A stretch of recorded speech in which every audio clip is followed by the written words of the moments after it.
అందరికీ నమస్కారం. నా పేరు రమ. ఫ్రెండ్స్, మన ఛానల్లో నీ ప్రేమకై అని న్యూ స్టోరీ స్టార్ట్ చేశాను. అది చాలా మంచి స్టోరీ. నేను ఇప్పటివరకు మన ఇది కథ కాదులో పెట్టాను, కానీ అది మరికొంతమందికి రీచ్ అవ్వాలనే ఉద్దేశంతోనే మీకు ఈ ఛానల్లో అందిస్తున్నాను. దయచేసి ఎవరైనా చూడని వాళ్ళు ఉంటే ఆ స్టోరీని చూడండి. ఆ స్టోరీ మార్నింగ్ అప్లోడ్ చేసిన వీడియో లింక్ అనేది నేను మన కామెంట్ సెక్షన్లో ఫస్ట్ కామెంట్గా పిన్ చేస్తాను, గమనించగలరు. ఒక మంచి స్టోరీని మిస్ అవ్వకూడదనే ఉద్దేశంతోనే నేను మీకు ఇంతగా చెప్తున్నాను. మరి చూడని వాళ్ళు ఎవరైనా ఉంటే తప్పకుండా ఆ స్టోరీని చూడండి. మరి మన కథలోకి వెళ్ళిపోదామా? కలహం మధురం 21వ భాగం. రచయిత మోక్ష గారు. మనుని చూసి, అమ్మడు బాగా ఒప్పుకున్నాడు నిన్ను ఊరికి పంపించడానికి. తను నీతో పాటే వస్తాడంట అన్నాడు. మొహం చిరాగ్గా పెట్టిన మను అది వినగానే కళ్ళు పెద్దవి చేసి కిరణ్కి ఇస్తున్న కాఫీ వేద్వేక్ తిప్పి నిజమా అని అడిగింది. అవును అంటూ తలూపి, బట్ నేను ఎప్పుడు రమ్మంటే అప్పుడు వచ్చేయాలి నాతో అని అన్నాడు. వచ్చేస్తానంటూ తల గిరిగిర ఊపుతూ ఉంటే వేద్ తన చేయి గట్టిగా పట్టుకొని, వన్ మోర్ థింగ్, ఇంకా లైఫ్లో నన్ను ఎప్పుడు కొట్టను అంటేనే తీసుకువెళ్తాను అన్నాడు. మను ఒక క్షణం ఆలోచించి, ఏదో ఒకట్లే అని తనకి తనే చెప్పుకొని సరే అన్నది. కాఫీ సిప్ చేసిన వేద్, షుగర్ లేదే ఇందులో అన్నాడు. ఓ సారీ అని అంటూ ఒక కప్పు లాక్కొని కిరణ్ కోసం పెట్టింది అని తల బాదుకొని, కిరణ్ నీకు వేరే కాఫీ పెట్టిస్తాను అని ఆయనకి, నీకు ఇందులో షుగర్ వేసిస్తాను అని వేద్కి చెప్పి వెళ్తుంటే, అమ్మడు ఆ షుగర్ లెస్ నేను తాగలేను, లైట్గా షుగర్ వేయి అన్నారు. కిరణ్, ఛాన్స్ లేదు, నీకు షుగర్ ఎంతుందో తెలుస్తోందా? ఇంకొక 10 పాయింట్లు ఎక్కువైతే కనుక ఇన్సులిన్ డైలీ నీకు అని కోపంగా కసిరి లోపలికి వెళ్తూ ఉంటే వేద్ వాళ్ళ నాన్నని చూసి, నాన్న మీకు షుగర్ ఉందా అని అడిగాడు.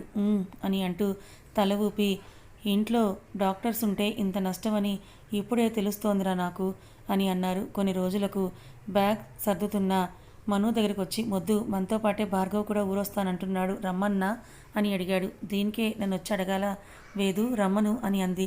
మరక్కడ అత్త వాళ్ళకి ఏమి ఇబ్బంది ఉండదా అని అంటే, మీ మిగతా బంధువులు కూడా వస్తున్నారన్నావు, వాళ్ళందరి మధ్య భార్గవ్ అత్త ఇబ్బంది పడుతుందేమో అని అన్నాడు. ఇంకొక 100 మంది వచ్చినా చేసి పెడుతుంది మా అమ్మ, ఏమీ పర్వాలేదు రమ్మను భార్గవ్ని కూడా అని అంది. అయితే తన కజిన్స్ ఇద్దరు ఎప్పుడూ విలేజ్ చూడలేదంట, వాళ్ళని కూడా అనుమానంగా అడుగుతున్న వేద్ది నవ్వుతూ చూసి, ఇంకొక ఇద్దరు కాదు 20 మందినైనా రమ్మను, అమ్మ వాళ్ళు ఏమనుకోరంది. సరే అని వేదు, నేను నీకు ఒకటి చెప్పాలి, నీకు కానీ పింకీ కానీ కాల్ చేసి తను మనతో వస్తానంటే కారులో భార్గవ్ తన రిలేటివ్స్తో వస్తుంది, తనతో చెప్పి కారులో ప్లేస్ లేదని చెప్పు అంది. ఎందుకు అన్నాడు వేద్. జస్ట్ ఫర్ ఫన్, నేను అది బెట్ వేసుకున్నాం, ఇప్పుడు నువ్వు హెల్ప్ చేసి నాకు నన్ను బెట్లో గెలిచేలా చేస్తే నేను నీకు ఒక సర్ప్రైజ్ ఇస్తానంది నవ్వుతూ.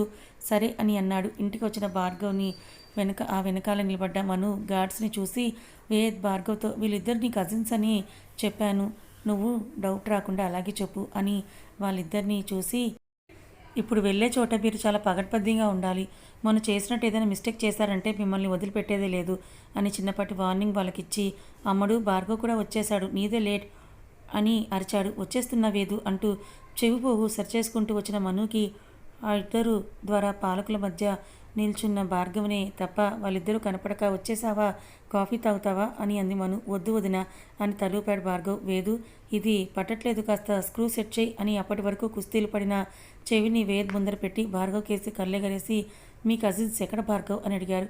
వాళ్ళిద్దరిని అంత క్లోజ్లో చూస్తూ ఏదో ట్రాన్స్లోకి వెళ్ళిపోయిన భార్గవ్ మను మాటలకి తేరుకొని, అదుగో నా వెనకే ఉన్నారు కదా వదిన అని అన్నాడు. టైట్ చేశానమ్ముడు, చెక్ చేసుకో ఒకసారి అని అన్న వేద్ మాటతో చెవిపోగుని సరిచేసుకొని, బాగానే ఉంది అని అంటూ తలెత్తి పక్కకు చూసిన తనకి తెలియకుండా తనని ఫాలో అయ్యే ఆ బాడీగార్డ్స్ ఇద్దరిని చూసి కంగుతుంది. నమస్తే వదిన అని అంటున్న వాళ్ళని కళ్ళు పెద్దవి చేసి ఆశ్చర్యంగా చూస్తూ, నాకే బాబాయిల్లా ఉన్నారు, నేను మీక వదిన ఏంటి అని మనసులో అనుకొని, నమస్తే అని ఇద్దరిని చేతిని ఊపి, నీకు వీళ్ళు ఏ వరుసన కజిన్స్ అవుతారు భార్గవ్ అని అడిగింది. మా నాన్నకి మేనత్త కొడుకు, చెల్లికి ఆడపడుచు పిల్లలు. ఏ వదిన ఎందుకలా అడిగావు అన్నాడు భార్గవ్. అంత క్లోజ్ రిలేషనా అని వాళ్ళని ఇంకొకసారి చూసి గట్టిగా తల విదిలించి, ఏం లేదులే, మీ ముగ్గురికి ఎక్కడ పోలికలు మ్యాచ్ అవ్వకపోతేను అన్నాడు. చిన్నప్పుడు విటమిన్ డెఫిషియన్సీ అయ్యి ప్రోటీన్ సరిగ్గా అందక అలా సన్నగా అయిపోయారులే అన్నాడు భార్గవ్. అవునా పాపం అని నిట్టూర్చింది మను. నువ్వు యాక్ట్ చేయి, ఓవర్ యాక్ట్ చేయకు అన్నట్టు లుక్ ఇచ్చాడు వేద్. సరే మరైతే స్టార్ట్ అవుదామా అన్నాడు వేద్ ఆ కన్వర్జేషన్ ఎక్కువగా పొడిగించడం అతనికి ఇష్టం లేక ఒక్క 5 మినిట్స్ అని అంటూ బెడ్రూమ్లోకి పరిగెత్తిన మనుని చూసి పొద్దుటి నుంచి ఎన్ని 5 మినిట్స్ అమ్మడు అని అరిచాడు. ఈసారి నిజంగానే 5 మినిట్స్ వేదు అని అంటూ తన లగేజ్ని అంతా కూడా బయటికి తీసుకొని వచ్చి ఇంకొక బ్యాగే అని అంటూ మళ్ళీ లోపలికి వెళ్ళి 2 చేతుల నిండా బ్యాగులతో వచ్చిన మనుని చూసి, ఇదేంటే మనం ఉండేది 3 రోజులనే కదా చెప్పింది, మరి ఇన్నెందుకు ప్యాక్ చేసావు నువ్వు అని అన్నాడు వేద్. నేను సర్దింది 3 రోజులకే వేదు అని అంటూ ఆ లగేజీ లెక్కపెట్టి మొత్తం 7 బ్యాగులు, నా హ్యాండ్ బ్యాగ్ కాక అని అంది. 3 రోజులకి 7 బ్యాగుల బ్యాగ్లో జత సర్ది పెట్టావా అన్నాడు. It's all girl things. ఈ 3 రోజులకి సరిపడే డ్రెస్సులు, నైట్ డ్రెస్సులు, ఇన్నర్స్, వాటికి మ్యాచ్ అయ్యే జ్యువెలరీ, కావాల్సిన కాస్మెటిక్స్ ఎన్నుంటాయి చెప్పు అంది. అదే 3 రోజులకి నా బ్యాగ్ చూడు అంటూ తన బ్యాగ్ చూపించాడు. చెప్పాను కదా గర్ల్స్ థింగ్స్ అని కిలకిల నవ్వి 2 బ్యాగులు నువ్వు పట్టుకో అని వేదికిస్తుంటే, మేము ఉన్నాం కదా వదినా అంటూ తన బాడీగార్డ్స్ వచ్చి చెరో చేతికి 2 బ్యాగులు లెక్కన పట్టుకుంటే మను వాళ్ళని నవ్వుతూ చూసి, మీకెందుకు ఈ శ్రమ, మీరిప్పుడు మా గెస్ట్లు అని అంటూ వేద్పై కళ్ళు పెద్దవి చేసి సీరియస్గా చూసి, వాళ్ళ పనిచేస్తుంటే చూస్తూ ఊరుకుంటావే, నువ్వు పట్టుకో అని అంటూ కసిరింది మను. ఈ పిచ్చిది నిజంగానే వాళ్ళని గెస్ట్లని అనుకుంటుందేమో అని అంటూ తన మనసులో అనుకొని, వేద్ అప్పటికే 2 బ్యాగులు మోసుకు వెళ్తోందని తనని అలాగే సీరియస్గా చూస్తూ ఉన్న వేద్నే చూసి తల కొట్టుకొని, ఆ పిచ్చికి పదానికి ఏమీ అర్థం కాదు, ఈ మెంటలోడికి ఏమో చెప్పినా కూడా అసలే అర్థం చేసుకోడు అని అంటూ తన మనసులోనే అనుకొని, రేయ్ మిమ్మల్ని పనిలో పెట్టింది ఎందుకు, వెళ్ళి ఆ బ్యాగ్స్ మొయ్యండి అని అంటూ మనుకి వినిపించుకోకుండా కసిరాడు. ఎస్ బాస్ అంటూ మను వెనకే వెళ్ళి తన చేతిలో బ్యాగ్స్ అందుకున్నారిద్దరు. అయ్యో మీకెందుకండి శ్రమ అంటుంటే, మీరు మా వదిన, మేముండగా మీరు బ్యాగులు మోస్తే మేమెలా చూడగలం, పైగా మీరు మా బావ బాస్ వైఫ్, సో మాకు బాసే అన్నారు. మను చిరునవ్వే సమాధానంగా చెప్పి, మీకు భార్గవ్ ఏమవుతాడని అడిగింది. బావ అంటూ భుజాలు తడుముకున్నారిద్దరు. మరైతే వదిన అని పిలుస్తున్నారే అని అంది మను. తను ఏమందో అర్థం కానట్టు చూసుకున్నారు ఇద్దరు ఒకరినొకరు. మీకేనయ్యా చెప్పేది, మీకు అసలు వరుసలు తెలుసా, భార్గవ్ మీకు బావ అయితే నేను సిస్టర్ని అవుతాను అని గట్టిగా చెప్పింది మను. అదే టైంకి అక్కడ అడుగుపెట్టిన భార్గవ్ మను చెప్పిన దానికి ఏం చెప్పాలో తెలియక అయోమయంగా చూస్తున్న వాళ్ళని చూసి, వదిన చెప్పాను కదా వాళ్ళు కాస్త వీక్ అని, వాళ్ళ బ్రెయిన్ కూడా వాళ్ళలాగే అని అంటూ వాళ్ళిద్దరి భుజంపై చేతులు వేసి, నాన్నలు నేను మీకు బావ అయితే తను మీకు సిస్టర్ అవుతుందిరా, అక్కో చెల్లో ఎందుకు, చక్కగా బుద్ధిగా మేడం అని పిలవండి, మీ బ్రెయిన్కి ఎక్కువ ప్రెషర్ పెట్టకుండా అని అన్నాడు భార్గవ్. సరే బావా అని అంటూ తల ఊపి లగేజ్ని కారులో సర్దించారు. కార్ కీస్ భార్గవ్కి విసిరి వేద్ వచ్చి బ్యాక్ సీట్లో మను పక్కనే కూర్చుంటే 8 సీటర్ కార్లో వాళ్ళ వెనుక మను బాడీగార్డ్స్ ఇద్దరు కూర్చున్నారు. వేద్ పర్మిషన్తో కార్ స్టార్ట్ చేసి క్లచ్ ఫ్రీ చేస్తున్న భార్గవ్ ఎదురుగా వస్తున్న ఆనంద్ని చూసి, అది బ్యాగ్తో వస్తున్న అతన్ని చూసి కార్ ఆపి షీల్డ్ దించి, రే నువ్వేంటి ఇక్కడ అన్నాడు. ఆనంద్ భార్గవ్ చెప్పకుండానే లగేజ్ బ్యాగ్లు విసిరేసి, ఆఫీస్లో మీరు కూడా లేకపోతే బోర్ కొడుతుందని వచ్చేసా అంటూ భార్గవ్ పక్కన ప్యాసింజర్ సీట్లో కూర్చుంటూ, నమస్తే మేడం అంటూ మనుని విష్ చేస్తూ ఒక కన్నింగ్ స్మైల్ ఇచ్చాడు. ఈ ఈడియట్ అంటూ పళ్ళు నూరుకొని, వీడిని చూస్తేనే డాడీని బీపీ 200/120 అయిపోతుంది, ఏం చెప్పి మేనేజ్ చేయాలో అని అనుకుంది మనసులో. కార్ స్టార్ట్ చేయరా అని వేదించిన ఇన్స్ట్రక్షన్తో తిరిగి కార్ స్టార్ట్ చేశాడు భార్గవ్. ఊరు దూరం అని తెలిసి మధ్యలో తినడానికి ముందు రోజు తీసుకున్న స్నాక్స్ ప్యాక్ చేసిన మనుకి టిఫిన్కి లంచ్కి మధ్య ఉన్న టైంలో తను తెచ్చినవి తీసి తలా ఒకరికి పెట్టి భార్గవ్కి కూడా ఇస్తుంటే, డ్రైవింగ్లో ఉన్నాను కదా వదిన అన్నాడు. భార్గవ్ మాట పూర్తి కాకముందే ఆ ప్లేట్లో ఉన్న బూందీ ఆనంద్ తీసుకొని దాన్ని భార్గవ్ నోటికి అందించాడు. వాళ్ళిద్దరినీ అలా చూసి కళ్ళు తేలేసింది మను. అసలే వీడు గే అని నాన్నకు చెప్పాను, అదే నిజం అన్నట్టుగా వీడు చేసే ఈ పిచ్చి చేష్టలకి నాన్న ఇంట్లోంచి గెంటేసినా గెంటేస్తారని తల పట్టుకుంది. అస్తమాను అలా తలపై చేతులు పెట్టొద్దన్నానా అని వేద్ కసిరేసరికి ఆ చేతుల్ని తీసి వేద్ని చూసి ఒక చిన్న స్మైల్ ఇచ్చింది.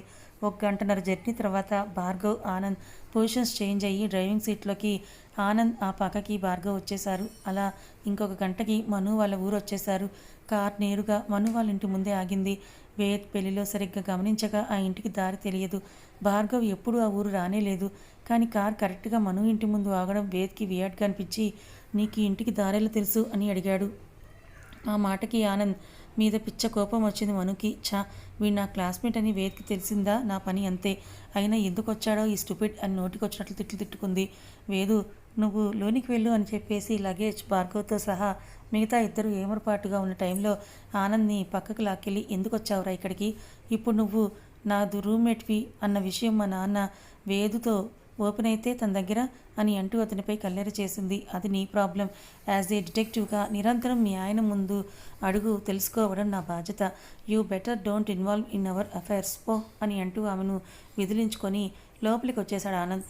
వీడి ఎక్స్ట్రాలు వస్తున్న బూతులకి ఆనకట్ట వేసి ఆ వెనుకే లోపలికి వెళ్ళింది. లోపలికి వచ్చిన వేద్కి గాయత్రి ఎదురు వచ్చి అతన్ని గట్టిగా పట్టుకొని, ఎలా ఉన్నావు నాన్న అని అంటూ అడుగుతుంటే పెళ్లిలో చూసిన దాన్ని బట్టి ఆమె మను అమ్మ, అతనికి స్వయాన మేనత్త అన్న విషయం గుర్తుకొచ్చి ఆవిడ చూపిస్తున్న ప్రేమకి ఉబ్బి తబ్బిబ్బైపోయి, బాగున్నానత్త, నువ్వెలా ఉన్నావు అని అడిగాడు. ఆ మాటకే మురిసిపోయింది ఆవిడ. బాగున్నాను నాన్న, నిన్ను ఆ రాక్షసి ఏమీ ఇబ్బంది పెట్టట్లేదు కదా అని అడిగింది. అదే టైంకి లోపలికి వచ్చి వాళ్ళ అమ్మ మాటలు విన్న మను ఆ మాటలకి ఉడుక్కుంటూ, ఈ డెవిల్ని నేను నెల భరిస్తున్నాను నీకు తెలుసా అని వేద్ బంక ఓరగా చూస్తూ ఉక్రోషంగా అడిగింది. వేద్ మనుని చూసి నవ్వుతూ, నిజంగానే పెద్ద రాక్షసి అత్త, చంపుకొని తింటోంది నన్ను, నా బ్రెయిన్ ఫ్రై చేసుకొని తింటోంది. నేను కాబట్టే భరిస్తున్నాను తనని. నా స్థానంలో మరెవరైనా ఉంటే ఈ పాటికే డివోర్స్కి అప్లై చేసుండేవారేమో అని అన్నాడు. ఇప్పుడు తమను మాత్రం చేస్తోంది ఏంటో. అప్పుడే అక్కడికి వచ్చిన భార్గవ్ చిన్నగా వేద్కి మాత్రమే వినిపించేలా అన్నాడు. వేద్ ఒక సీరియస్ లుక్ ఇచ్చేసరికి మరేమీ మాట్లాడక మను వెనక్కి వచ్చి నిల్చున్నాడు. గాయత్రి, వేదు ఇద్దరూ తనని కలిసి ఆడుకునేసరికి మను చిన్నబోయింది. మెట్లు దిగుతున్న రాయుడు గారిని చూసి, పో గాయత్రి, నేను నీతో మాట్లాడినట్టు రాయుడు దగ్గరికి వెళ్ళి, చూడు రాయుడు, వచ్చి రాగానే గాయత్రి నా గురించి వేదుకు చెప్తోంది అని కంప్లైంట్ చేసింది. గాయత్రినా నిన్ను పేరు పెట్టి పిలుస్తోందత్తా అని గాయత్రిని అడిగాడు వేదు. మమ్మల్ని ఏముంది, ఇంటికి పెద్ద అయిన మా మామయ్య గారిని అలాగే పేరు పెట్టి పిలిచేది. ఇంట్లో అందరూ నెత్తులు పెట్టుకొని చూస్తారు కదా, వాళ్ళ అండ చూసుకొని నువ్వైనా దాని దారిలో పెట్టువేదు. దెయ్యానికి చిన్న పెద్ద తేడా లేకుండా పోతోంది అంది గాయత్రి. నువ్వు తనకంటే నాకే ఎక్కువ ఇంపార్టెన్స్ ఇస్తావని గాయత్రి కులిరాయుడు అంటూ ఆయన్ని అల్లుకుపోయి, రాయుడు ఎక్కడికో వెళ్తున్నట్టున్నావు అని అంది. అవును బంగారం, అలా పొలానికి వెళ్ళొద్దామని అన్నారాయన. అయితే నేను వస్తాను రాయుడు, ఇంట్లో ఉంటే గాయత్రి ఇలాగే నన్ను కాల్చుకొని తింటుంది అని అంది మను. ఎక్కడికే వెళ్ళేది, బావని ఒక్కడిని ఇంట్లో వదిలేసా అని కోపంగా అడిగింది గాయత్రి. మీ అల్లుడే కదా, దగ్గర నువ్వే చూసుకో అని రాయుడు. నేను 2 నెలలు ఊర్లో లేకపోతే ఆ పొలం పనులు అంతా కూడా నిర్లక్ష్యం చేసేసావా అని రాయుడు గారిని నిలదీస్తూ అడిగింది మను. ఏమైంది తల్లి, తప్పు చేసినట్లే అడిగారు ఆయన. ఆ చెరువు పక్కన ఉన్న కొబ్బరి తోటలో కాయలన్నీ ఎండిపోయి కాయలన్నీ నేల రాలిపోతున్నాయి, కుప్పలుగా పడి ఉన్నాయి. ఆ కాయలన్నీ ఏ అర్ధరాత్రిలో ఎవరో ఒకరు తీసుకుని పోతే ఎవరిది బాధ్యత, ఏం చేస్తావు అప్పుడు అంటూ ఆయన దబాయించింది. మొన్నటి నెల బాబాయ్ ఎలక్షన్ పనుల్లో పడి తీయించలేదు బంగారం. ఇప్పుడు ఆ పని మీదే కదా వెళ్తున్నాను, ఆయనదే తప్పు అన్నట్టుగా మాట్లాడాడు ఆయన. నేను దగ్గర లేకపోయేసరికి నువ్వు నీ పెళ్ళాం కొంగు పట్టుకొని తిరుగుతున్నావా అని అంది వాళ్ళ నాన్నని. ఏ అమ్మడు, ఏంటా మాటలు అంటూ తనపై కల్లెర చేశాడు వేద్. కోపం వస్తే అది అలాగే మాట్లాడుతుందిలే, వదిలే, నువ్వు వెళ్ళి ఫ్రెష్ అయ్యిరా, ఇప్పుడు వెళ్ళొద్దన్నా అది ఎవరి మాట వినదు కానీ అన్నారు గాయత్రి. అవును వేదు, నువ్వు నా రూమ్లో రెస్ట్ తీసుకో, రాత్రి కూడా సరిగ్గా నిద్ర లేదు కదా నీకు అని అంది మను. వేద్ తనకే సీరియస్గా ఒక లుక్ ఇస్తూనే వాళ్ళ అత్తతో, అమ్మడు రూమ్ ఎక్కడ అత్త అని అన్నాడు. అప్పుడే మర్చిపోయావా అని అంటూ నవ్వి తనని రూమ్కి తీసుకుని వెళ్ళింది గాయత్రి. ఇదిగో ఇదే ఆ రాక్షసి గది, తలుపు వేసి పడుకో, ప్రశాంతంగా నిన్నెవరూ కూడా డిస్టర్బ్ చెయ్యరు, ఈ గదిలోకి వచ్చే ధైర్యం కూడా చేయరు అని అంటూ డోర్ దగ్గరికి వేసి తను బయటకు వచ్చేసింది. గాయత్రి వెళ్ళాక రూమ్ అంతా కలిగి చూసిన వేద్కి వెరీ ఇంట్రెస్టింగ్, బుద్ధిలో కొంచెం కోర్చేస్తలే కానీ రూమ్ చాలా బాగా సర్ది పెట్టుకుందంటూ గోడలపై ఉన్న తన చిన్నప్పుడు ఫోటోల దగ్గర నుంచి తను గోడలపై అంటించిన 10th క్లాస్ బెస్ట్ ఫ్రెండ్స్ యొక్క స్లామ్ బుక్ వరకు అన్నీ చూస్తున్నాడు వేద్. అలా వేద్ కళ్ళని బాగా గట్టిపడేసింది మాత్రం ఒక ఫోటో, చిన్న వయసులో ఉన్న మనుని చుట్టేసిన వేరొక అబ్బాయి.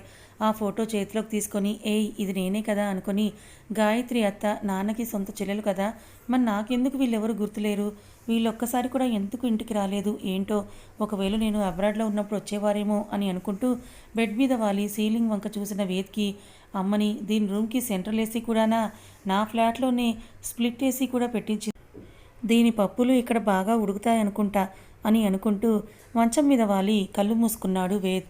కథ ఇంకా ఉంది. మరి వేద్కి ఎందుకు తన సొంత మేనత్త మేనమామలే గుర్తులేరు, అసలు మను వీళ్ళెవరు కూడా తనకెవరో తెలియనట్టుగానే బిహేవ్ చేస్తున్నాడు అంటే వేద్కి నిజంగా వీళ్ళెవరు తెలియదా, లేకపోతే ఏమైనా జరిగిందా వేద్ గతంలో? అసలు వేద్ ప్రేమించిన లిల్లీ వస్తే నిజంగా వీళ్ళిద్దరిని కలిపేసి మను వేద్ జీవితం నుంచి దూరమైపోతుందా? తెలుసుకోవాలనుకుంటే ఛానల్ని సబ్స్క్రైబ్ చేసుకొని ఫాలో అవ్వండి. కథ నచ్చితే లైక్ చేయండి. Thank you so much.